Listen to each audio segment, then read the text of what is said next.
Saudara-saudariku yang terkasih, kita bertemu lagi. Kembali Anda berjumpa dengan saya, Pastor Igo Walerubun MEC, dalam Kisah Para Orang Kudus Setiap Hari.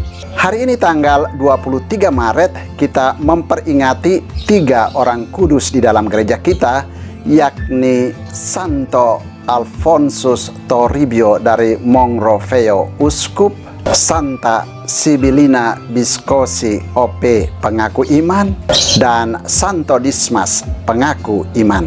Orang kudus yang pertama, Santo Alfonsus Toribio dari Monroveo, Uskup.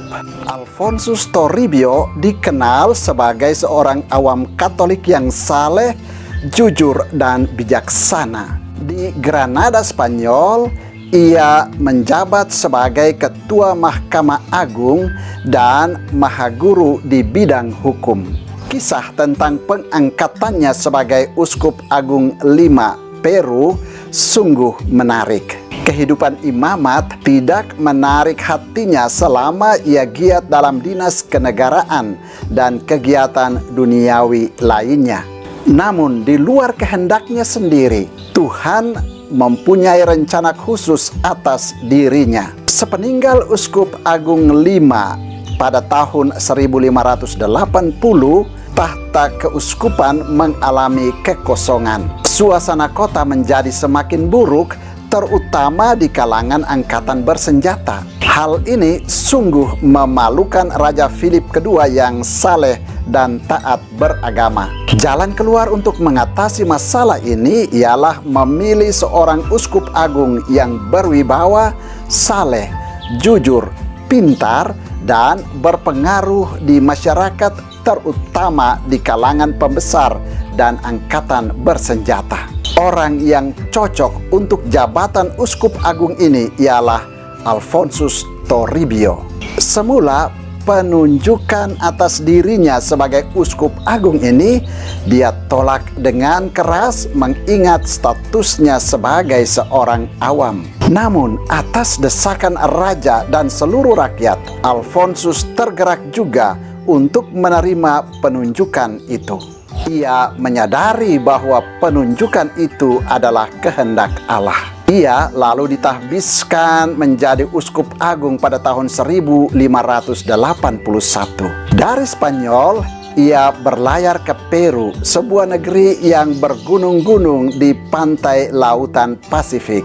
Tindakan pertama yang dia lakukan adalah mengunjungi semua wilayah paroki dalam keuskupan hingga ke pelosok-pelosok. Kadang-kadang ia berjalan kaki, menuruni gunung dan bukit guna menyaksikan kehidupan umatnya. Ia melihat banyak hal selama kunjungannya itu. Orang-orang Spanyol, terutama tentara-tentara, dikenal berwatak bejat. Orang-orang Indian dikenal bodoh, sedangkan imam-imamnya malas dan mempunyai banyak istri. Semua hal ini menggerakkan dia untuk segera mengadakan pembaruan total dalam keuskupannya. Ia tidak segan-segan menjatuhkan hukuman yang setimpal terhadap orang-orang Spanyol yang bermoral bejat. Ia berusaha mendirikan sekolah-sekolah untuk orang-orang Indian yang bodoh. Sementara untuk mendapatkan tenaga-tenaga imam bagi pelayanan umat, ia mendirikan sebuah seminari yang dikenal sebagai seminari pertama di Amerika. Ia membina para imam agar kembali sadar akan keluhuran panggilan dan tugas mereka sebagai pelayan umat. Toribio dengan tekun mempelajari bahasa daerah dan adat istiadat setempat. Orang-orang Indian yang masih terbelakang mendapat perhatian yang khusus.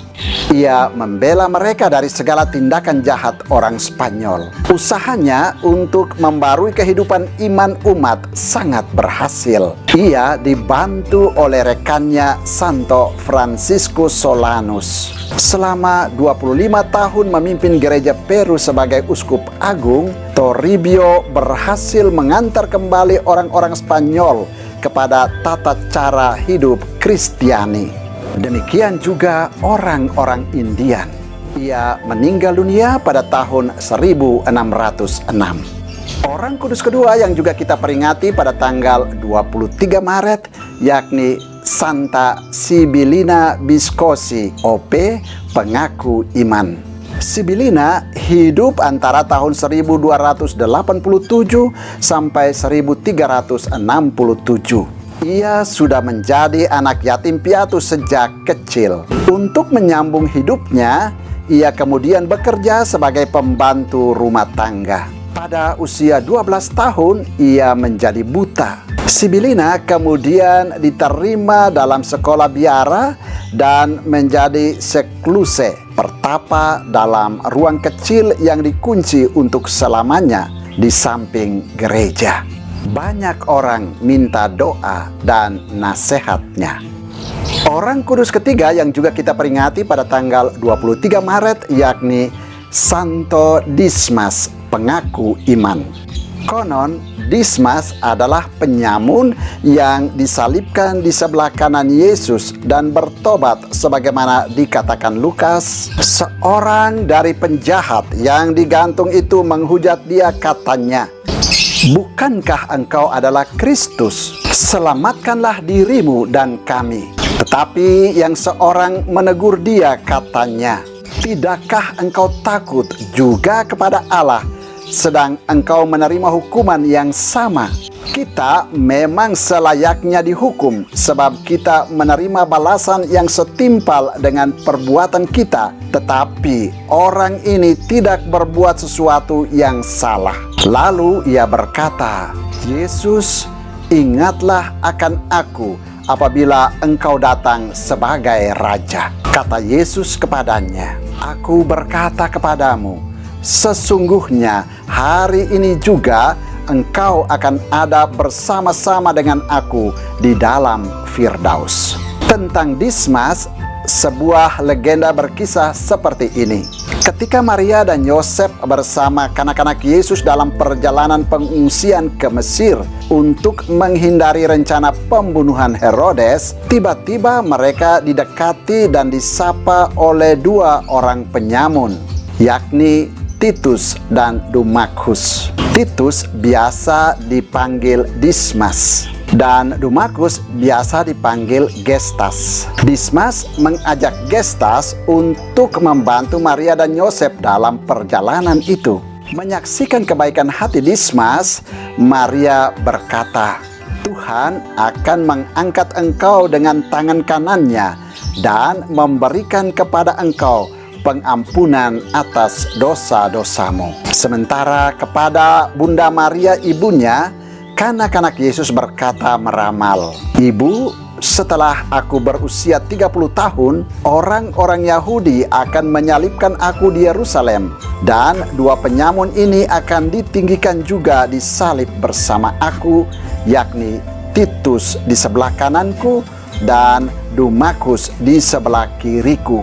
Dan setelah itu, Titus akan masuk bersamaku ke dalam Firdaus." Dismas dihormati sebagai pelindung orang-orang yang perlu bertobat secara sempurna dan santo pelindung orang yang dihukum mati.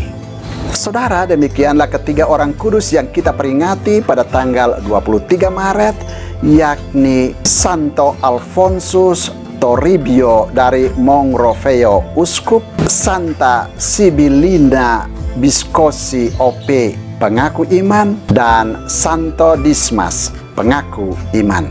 Santo Alfonsus Toribio, Santa Sibilina Viscosi, dan Santo Dismas, doakanlah kami.